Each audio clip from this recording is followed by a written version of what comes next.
Why does All your right, let's do it. business why does your business name play a big role when it comes to local search results on Google? And when I say business name, I mean your domain name as well. Some people get so Sure. burned up in their business name and so attached, they don't want to let it go.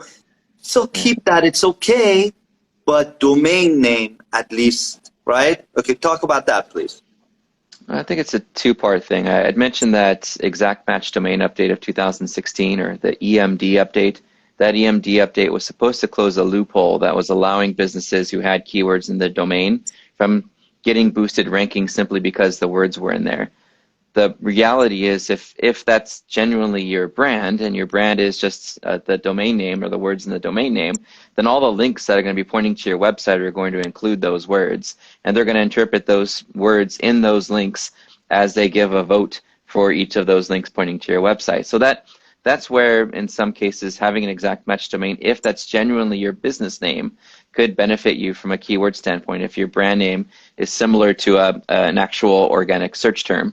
So there's one of those sort of tough topics, when you talk to John Mueller or Gary Iles at Google, and you're like, hey, how come this guy who has keywords in his domain is outranking me when I have better content, I have better links, I get more traffic? How come they're outranking me? And a lot of times they just can't prevent the algorithm from looking at those keywords in those links, as votes, to help that competitor do that. And that doesn't happen all the time. And since that EMD update, it does happen much less now. It's really more about, the entity, your name, your business name, and how semantic it is to the keywords that you want to appear for. How often do you appear online, with your business name and those search terms that are important to you? So I think from a domain standpoint, there are still a few that are getting away with ranking simply because they have the name in there if it's part of their business name. From a local standpoint, when we're talking about the Google Maps or the 3-pack of listings that appear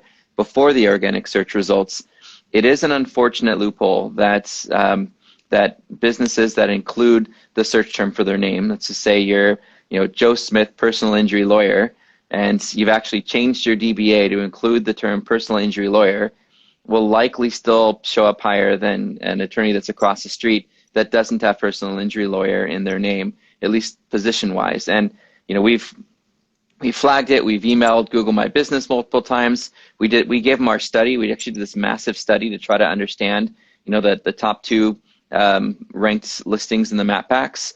And with this pandemic at the moment, it seems like the loopholes still continue to be having the keywords in your business name, assuming that's your real business name. You're not just shoving keywords in there. That's going to get you, pulled from the search results quickly. And 2, utilizing all those new fields that they've made available since the pandemic started, such as, being open 24 hours or, practicing safety and, anything that's new, that's a new field. Google seems to be showing those listings usually in that second position. So I would say utilizing all those fields appropriately. And if you need to, because you're still not able to get higher rankings, despite having your business data correct, despite great on-page SEO, despite a lot of ongoing growth and visibility for your business information, and despite a healthy velocity of positive reviews, and you still can't get that #1 spot, it's probably just that crazy loophole of getting your keywords into your business name. It's unfortunate, and I hope they fix it.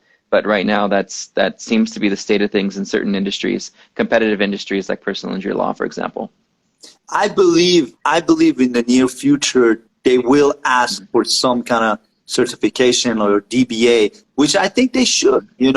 If you want to rank well, just include that name, the keyword rich, into your business name, and you won't have that problem. But how ugly will the search results be in a year from now if everybody has keywords shoved into their names? To me, if that has to be a ranking signal, every result's going to look the same. Joe's locksmith, Pete's locksmith, Ray's locksmith. It's going to get really annoying, really hard on the eyes, not a really good search experience. So I hope they do fix it. I hope Hummingbird and RankBrain and all these algorithm updates that they've made understand entities better over time, that they look at that knowledge graph of information that they have and really try to serve results based on brands that are doing a good job to help customers and not brands that just want to shove keywords into their business names. Okay.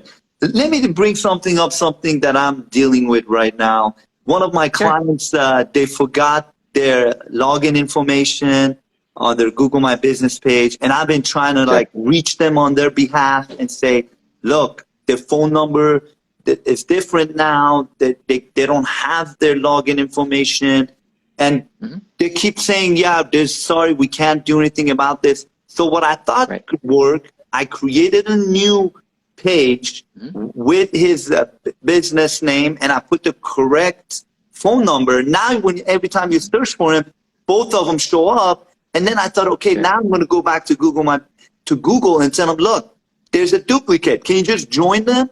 And they still are not doing it. What should I do? Is there anything I can do about Sure. this? In the past, I've tried flagging the profile that I want to go away. The other thing that you could do is reach out to one of the Google My Business product experts. I did. Our favorites, we work with Ben Fisher quite a bit. He's been incredible with those sort of things. So if you'd like, well, you could just look for steadydemand.com. Ben Fisher is like the #1 Google My Business product expert. In fact, do a search for Google My Business product expert, and when you find the page on Google, Ben's right there at #1. So he is the best, and he's been absolutely incredible for our clients and for special circumstances like that. He has a direct line, like the bat line, straight to Google.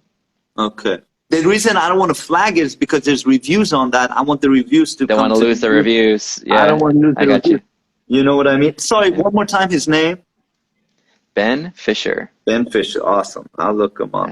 Thank you for that. Of course. Okay, and Shout out to Ben. shout out to Ben. Exactly. I got to tag him.